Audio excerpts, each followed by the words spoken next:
সদা সজাগ থাকবে।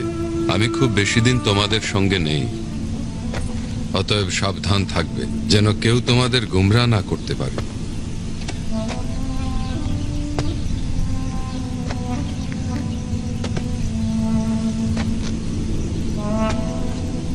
যেমন ভাবে পৃথিবীতে সূর্য পূর্ব দিক থেকে উদিত হয় এবং পশ্চিম দিকে অস্ত যায়, একজন মানব সন্তানও তেমনি ভাবে পৃথিবীতে আসবে এবং চলে যাবে। মানুষের সন্তান? ওস্তাদ, এইসব বিষয়ে পূর্বে পয়গম্বরদের কিতাবে পাঠ করেছি। কে এই মানব সন্তান?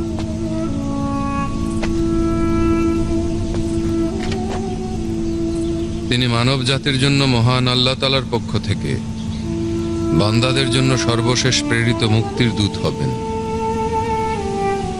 যাকে মহান আল্লাহ তাআলা সংরক্ষণ করে রেখেছেন। অতএব তোমাদের যা বলেছে সেই অনুযায়ী সূর্য একদিন অন্ধকার হয়ে যাবে, 1 মাস ব্যাপী আলো বিতরণ করবে না, তারকারাজি আসমান থেকে খসে খসে পড়বে, পুরো বিশ্ব নড়ে উঠবে, আর ওই সময় মানব সন্তানের আবির্ভাব হবে। ঠিক সেই সময়ে উম্মতগণ জমিনের বুকে তোয়াফে মশগুল অবস্থায় বুক চাপড়াতে থাকবেন, এমন ভাবে আহাজারি করবেন যেন কারো সন্তান মারা গিয়েছে। অতঃপর হঠাৎ সেই মানব সন্তানকে দেখা যাবে আসমানের মেঘ ভেদ করে পবিত্র শক্তি ও আভিজাত্য নিয়ে মানব জাতির মুক্তির জন্য নেমে আসবেন। ওস্তাদ, আপনি যদি আমাদের ওই মানব সন্তানের আগমনের সেই দিনের আলামত সম্পর্কে কিছু বলতেন। ওই দিন সম্পর্কে কেউ জানে না, এমনকি আসমানের ফেরেশতারাও না।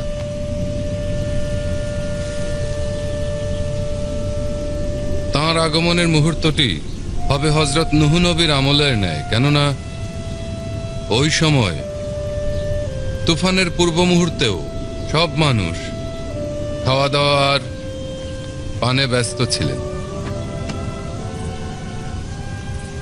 নূহ নবীর প্রতি ঈমান আনয়নকারীদের জাহাজে আরোহণ সময় পর্যন্ত এই অবস্থাই ছিল।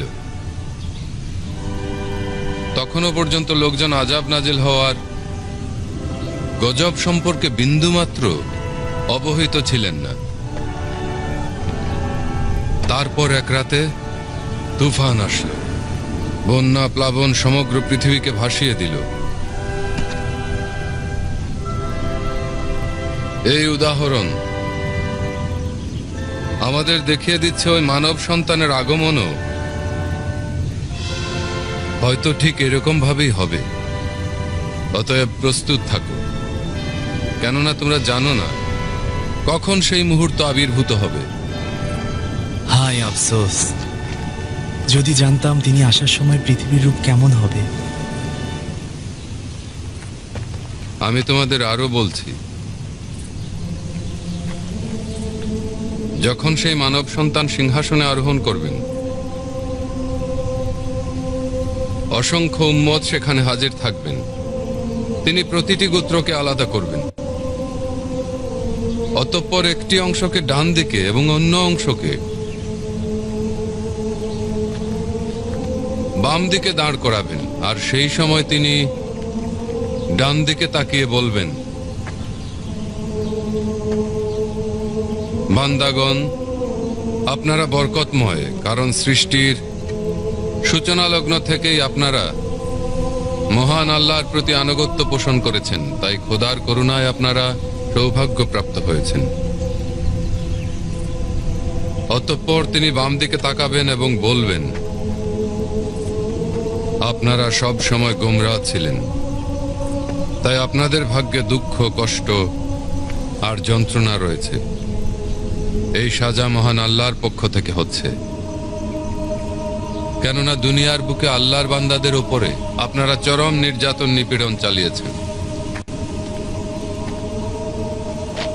আচ্ছা ওস্তাদ, আল্লাহ পাক কি আমাদের জন্য আসমানি খাদ্য নাজিল করতে সক্ষম? এ কেমন কথা শুনছি আমি? মহান আল্লাহ তাআলা সবকিছু সম্পাদন করতে সক্ষম।